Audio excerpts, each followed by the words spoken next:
Okey, rukun yang kelima, bercukur atau bergunting, iaitu menanggalkan atau menghilangkan sekurang-kurangnya 3 helai rambut di kepala, dan ada syaratnya bila? Selepas separuh malam, 10 Zulhijjah. Betul juga tawaf tadi tuan-tuan dan puan-puan, selepas separuh malam, 10 Zulhijjah, itu bagi mereka yang mungkin package premium daripada Arafah masuk Muzdalifah terus ke Mekah. Kalau mereka sampai awal pun, kata mereka sampai pukul 12, separuh malam 12.40, mereka kena tunggu 12.40 baru boleh tawaf. Tetapi bagi majoriti jemaah haji yang ikut muassasah, kerana dah berada sepanjang hari tasyrik di bumi Mina, 10, 11 dan 12 ataupun 10, 11, 12 dan 13, maka sampai ke Mekah tu memang dah masuk waktu. Yalah, dah 13 Zulhijjah pun, bukan lagi malam 10 Zulhijjah. Tapi asas dia, tawaf bermula pada malam, pada separuh malam 10 Zulhijjah. Begitulah juga bercukur, iaitu selepas separuh malam, malam 10 Zulhijjah. Itu dari sudut bila nak bergunting atau bercukur. Kemudian kawasan mana kawasan rambut di kepala, bukan rambut yang tumbuh di kening. Kadang-kadang orang tu ada tumpuk hitam, tumbuh rambut dekat situ, dia pergi cabut yang situ, tak jadi, tidak jadi. Dia mesti rambut di kepala, bukan anak rambut yang tumbuh di pelipis je, tarik ni sideburn dia, rambut dekat sideburn, ataupun anak rambut belakang dia ni, di belakang ni ada anak rambut, dicabut anak rambut tu juga tidak sah. Dia mesti rambut yang berada di kulit kepala, bukan di tengkuk dan sebagainya. Okey, jadi dan berapakah bilangan? Kalau rambut dia ada lebih daripada 3, hendaklah sekurang-kurangnya 3 helai rambut. Tapi kalau dia dah memang botak licin, memang dah licin sikit, rambut pun tak ada, maka apabila selesai sa'i, automatik dia telah dikira melakukan perkara yang berikutnya, iaitu bercukur atau bergunting, kerana benda dah tak ada. Ibarat orang yang tak ada tangan, macam mana nak berwuduk? Kan dia katalah tangan kanan dia kudung, dan kudungnya pun atas daripada pergelangan tangan, dia kudung dekat sini, maka tak perlu dah, sebab dah tak ada kawasan yang perlu di ini, kan, dia hanya basuh sebelah kiri. So sama juga kalau dah memang botak licin, maka selesai sa'i, automatik nombor 5 ni dah dapat. Tapi kalau nak dapat pahala sunnahnya juga, dia ambil mata pisau tu ataupun mata gunting tu, katalah ini kepala dia, dahi saya ni ibarat seperti kepala dia, lalu lalukanlah mata pisau tadi, dekat kepala dia lah, contoh dekat kepala dia ni, dia lalukan mata pisau itu, maka dapatlah pahala sunat, itu melalukan mata pisau di kulit kepala yang telah botak licin. Kalau sebelum ini dia ada rambut tapi dia cukur buat umrah, waktu umrah dia dengan waktu haji dia sangat dekat. Bayangkan 8 hari bulan, pagi tu dia pergi buat umrah, dia cukur licin. So masa 10 hari bulan dia pergi tawaf tu, tak ada rambut lagi. Maka samalah juga hukum macam orang yang botak licin. Tapi kalau ada hitam-hitam yang kalau kita lalukan mata pisau tu dia melekat-lekat, wajib dilalukan mata pisau untuk cukur rambut yang walaupun baru naik 1 milimeter ke 2 milimeter. As long tersangkut mata pisau tu, maka wajib kita hilangkan rambut tersebut. Okey, so waktunya adalah selepas separuh malam, malam 10 Zulhijjah, dan bagi mereka yang belum tawaf, katalah yang mereka nak dapatkan tahlul awal dengan mengerjakan tawaf, package premium ni, sebaik-baiknya hendaklah mereka bergunting selepas tawaf haji, sa'i haji, kemudian bergunting. Tapi kalau dia nak bergunting dulu pun tak ada masalah, asalkan dah lepas separuh malam.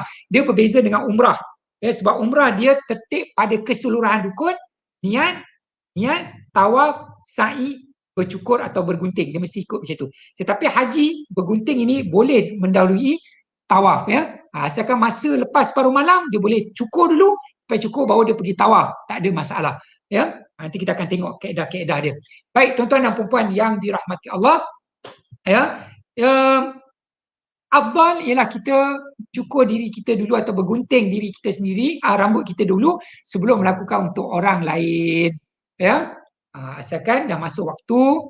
Di mana yang hendak digunting, rambut yang berada di kepala, sah tak ustaz? Hujung je, katalah perempuan ni rambut dia panjang, rambut dia katalah ada 10 inci, parah bau kan, dia nak potong hujung tu je dalam setengah inci, boleh ke?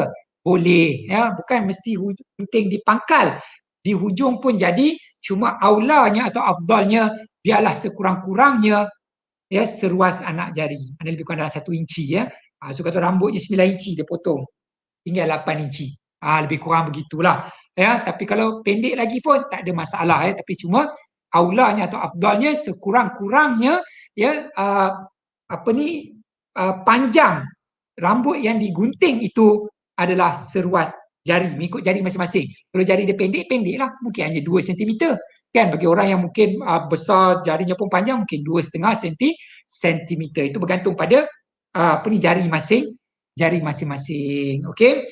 Dan bagi jemaah cari lokasi yang sesuai untuk bergunting ya, dan bagi wanita pastikan ya, kerana rambut itu semasa dikeluarkan untuk digunting selagi belum terputus dia aurat, jadi kena berhati-hati, janganlah ya penuh duk jaga aurat tiba di akhir terbuka aurat, orang lihat dah berdosa kan. So cari tempat yang kondusif ya, ataupun ya masuk je kan gunting tu, pak gunting, biarlah betul tarik tarik yang dah keluar tu tak ada masalah ya, sebab dia bukan lagi aurat, cuma adabnya buanglah di tempat yang sepatutnya.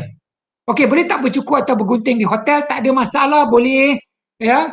Kalau buat umrah tu kan kata dah lepas sa'i nak bercukur atau bergunting di hotel, malah dekat bawah hotel yang jam besar tu, di situ tempat untuk kita bercukur, ya tidak ada masalah. Cuma afdalnya ya bercukur itu atau bergunting itu dilakukan di Bukit Marwah. Mungkin ada yang terfikir, Ustaz, saya nak bercukur tapi dekat Marwah tak ada tempat bercukur. Kan? Tempat bercukur dekat kedai. Kedai tu ya atas lagi daripada tempat Marwah, ataupun dekat kedai-kedai di bawah bangunan jam besar tu. Ya, Tower Mekah tu kan. Mekah Tower tu. Jadi macam mana? Ya, jadi jangan gunting dulu. Jangan gunting lepas tu pergi cukur nanti tak dapat fadilat bercukur. Ya. Tuan-tuan boleh macam saya selalu bawa pisau cukur.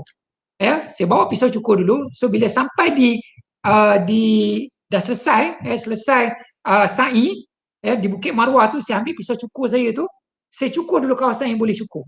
Ya, katalah saya ambil sebelah kanan kan. Saya ambil sebelah kanan ya, kita terbaliklah kalau gambar kat sini kan.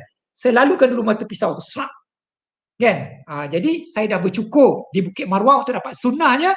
Kemudian saya pergilah ke kedai yang berada di bawah di bawah bangunan jam besar tu, ataupun di mana kedai-kedai, untuk menyambung cukuran tersebut. Jadi saya dapat pahala sunnah bercukur di Bukit Marwah, dan saya dapat juga sunnah dan doa Rasulullah kepada golongan yang bercukur ya. Sebab dalam bab bercukur ni ya ada kisah dia ya. Ada yang bercukur, ada sahabat yang bergunting. Dua-dua sah ya untuk menghasilkan rukun haji ni. Cuma kelebihan kepada orang yang bercukur ya. Bila sebahagian sahabat melihat bahawa Rasulullah dan sahabat-sahabat besar ni yang kata inner circle Rasulullah ni bercukur, maka mereka bertanya kepada Rasulullah ya tentang al-muqassirun. Ya, apakah hukum orang yang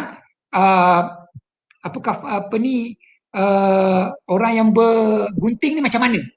Ya, Rasulullah doa ya kepada orang yang bercukur, Allah marham al-muhalliqin. Ya Allah, kau rahmatilah, kau turunkanlah rahmat kepada orang yang bercukur.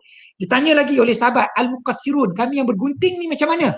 Rasulullah jawab dengan doa, Allah marham al-muhalliqin. Lagi sekali, doa yang kedua, Allah, kau rahmatilah, kau turunkanlah rahmat kepada orang yang bergunting. Kali ketiga, al-muqassirun ya Rasulullah.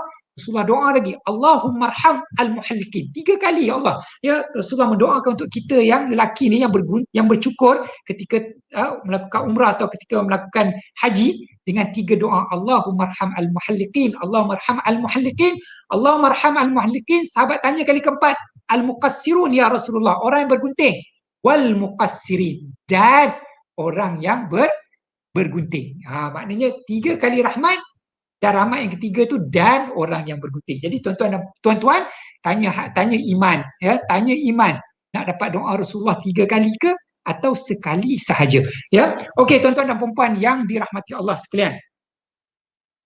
Ya. Alright, ini saya telah nyatakan tadi. Okey, dengan kita bergunting ya, maka terhasillah kalau dalam umrah ya, kalau dah tahu niat umrah, tawaf umrah, sa'i umrah, bergunting, fatahallala, mana lepaslah diri kita daripada larangan ihram, sempurnalah umrah tadi. Tapi kalau dalam bab haji, tahallul ni, nak lepas diri daripada ihram ni ada 2, tahallul awal dan tahallul sani, yang kita akan ambil sebentar lagi. Jadi tuan-tuan dan puan-puan yang dirahmati Allah, kalau tak nak gunting, cabut je boleh tak? Boleh, tak ada masalah. Nak cabut, asalkan yang penting terpisah rambut dengan apa jua cara, gunting ya, cukur, cabut, bakar dan sebagainya. Okey tuan-tuan dan puan yang dirahmati Allah. Kalau dalam umrah, ya, tertib pada keseluruhan rukun, niat umrah, tawaf umrah, sa'i umrah, bergunting, maka terhasillah tahallul umrah, maknanya lepas dah ihram umrah, sah dah umrah. Tetapi dalam haji kita ada dua, tahallul awal dan tahallul awal dan tahallul tsani. Tahallul awal bila kita buat dua daripada tiga perkara, ya, iaitu dua melibatkan rukun, ya, dan rukun ni sebenarnya dia berkait dengan sa'i, mana ada tiga lah, ya. Tiga berkaitan dengan rukun kalau belum sa'i lagi, ya, tapi kalau orang buat haji ifrad atau haji kiran, kalau dia dah sa'i awal dah selesai lah, ya. So asalnya ada tiga benda: melontar jamratul kubra, yang ini bab wajib haji yang akan dibicarakan pada minggu hadapan, kemudian, ya, tawaf rukun dan sa'i jika belum, akhir sekali bercukur atau bergunting. Sekiranya mana-mana dua daripada tiga tuan-tuan buat, tak kiralah melontar, lepas melontar tuan-tuan tawaf, ataupun selepas melontar bercukur atau bergunting, atau bergunting dulu baru melontar atau bercukur, sebab masa mula dia sama. Kita boleh melontar, kita boleh tawaf, kita boleh bercukur selepas separuh malam, malam 10 Zulhijjah. Nak buat mana-mana dulu pun boleh. Sebab itu dalam haji tadi saya cerita rukun pada kebanyakan, tertib pada kebanyakan rukun. Maknanya ada rukun yang boleh naik atas, boleh turun bawah dan sebagainya. Okey, jadi apabila tuan-tuan dan puan-puan buat dua daripada tiga ni tuan-tuan dan puan-puan, ya, maka terhasillah tahallul awal, bebas daripada 10 larangan, berbaki 3 larangan, iaitu berkaitan dengan nikah kahwin, pendahuluan persetubuhan dan persetubuhan. Dan yang oleh kerana Mina itu dan Mekah adalah tanah haram, dan apa-apa yang berkaitan dengan pengharaman tanah haram, Mekah tanah haram tadilah.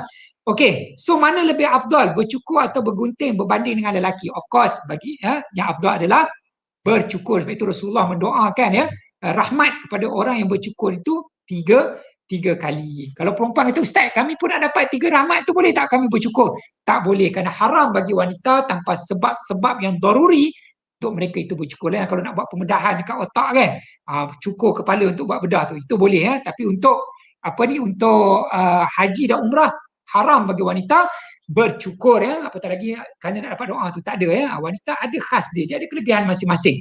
Okey tuan-tuan dan puan-puan yang dirahmati Allah.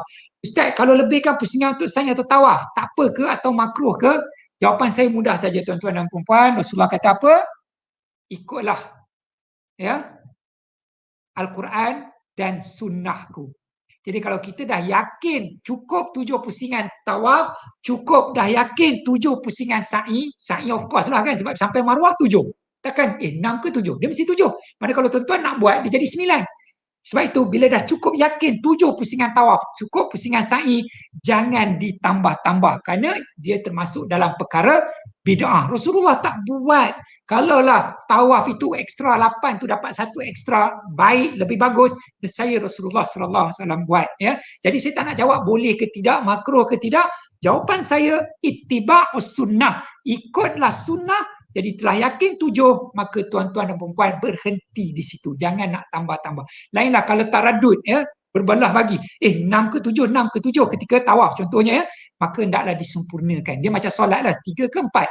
Kan? Falyatra asyak wal yabna ala mastaqana. Buang yang syak, kalau 6 7, 6, maka binalah atas keyakinan, maka tambahlah supaya jadi tu 7. Tapi kalau dah yakin 7, jangan ditambah-tambah jadi 8, jadi 9. Begitulah juga nanti ketika melontar, dah yakin 7 masuk, jangan nak tambah jadi 8, 9 dan semua, kerana itu adalah tidak mengikut sunnah, dan tidak mengikut sunnah.